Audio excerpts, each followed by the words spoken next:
Maniga. I'm joined here at Money 2020 with Ainsley and Andrew. Gentlemen, welcome. Hi, good to be here. I'm always excited to talk to the Maniga group because you always have something going on, or you're always innovating within the space.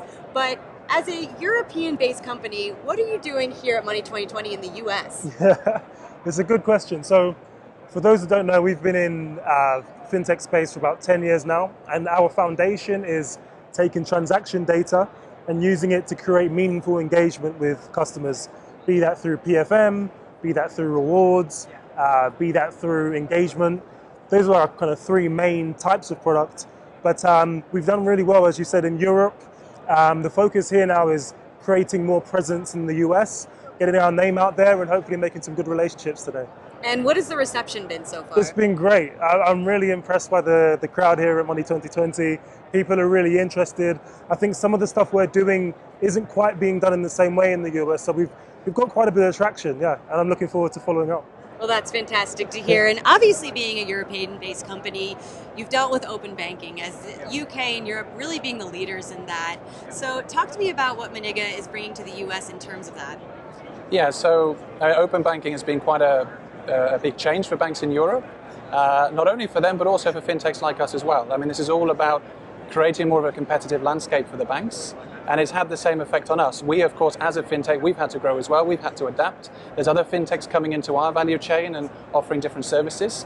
So when it comes to coming to the US, I mean, we've got a lot of experience from these competitive forces that we really think we can bring something unique here to the US. And with the ever-changing regulatory landscape, are you seeing any challenges here in the US when it does come to that open banking initiative? Yeah, I mean, so the regulatory landscape in the US isn't as built out as it is in Europe, you're right.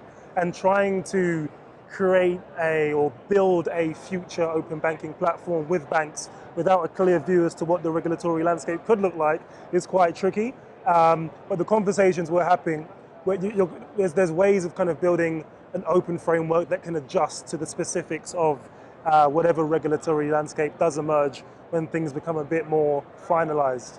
So let's talk a little bit about what Maniga's working on. Let's talk Correlator and the AI use case around it. Yep. So as Ainsley said at the start, the core of everything we do is taking a bank's transaction data, enriching, normalizing, and harmonizing this data.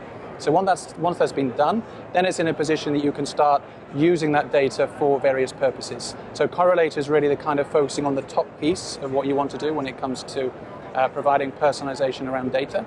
So Correlator is focusing on being able to predict future trends or future behavior that users may be looking to do. That's one use case. The other one is also using the data for, again, looking at perhaps previous spending behavior for purposes like risk assessment. This is what's happened in the past.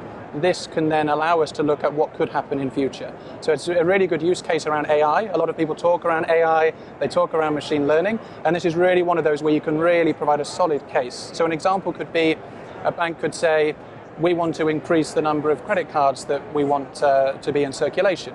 So we can use the data, we can start running models to analyze which customers, those that could be likely to want to either take a credit card, update or upgrade, a credit card.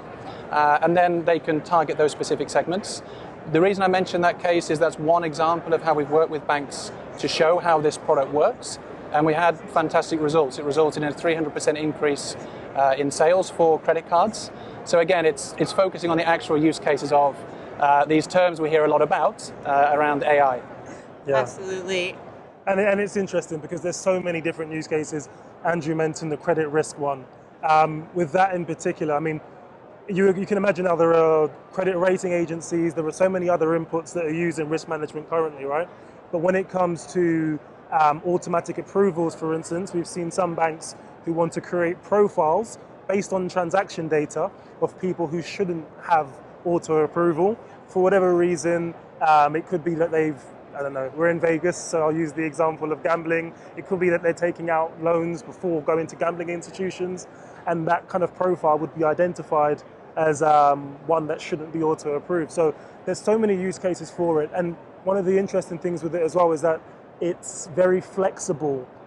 So it doesn't have a single type of machine learning model that it applies to every type of set of data. It adjusts, and you can get up to, I think it's 10 to 15 types of models that you can apply, and whichever provides the best prediction you then take on and implement. Well, I always love hearing about applicable AI use cases. So Ainsley, Andrew, thank you both so much for your insights today. Thank Much you very much. appreciated. Thanks. Cheers. From Medici Studio, I'm Shannon Rosic.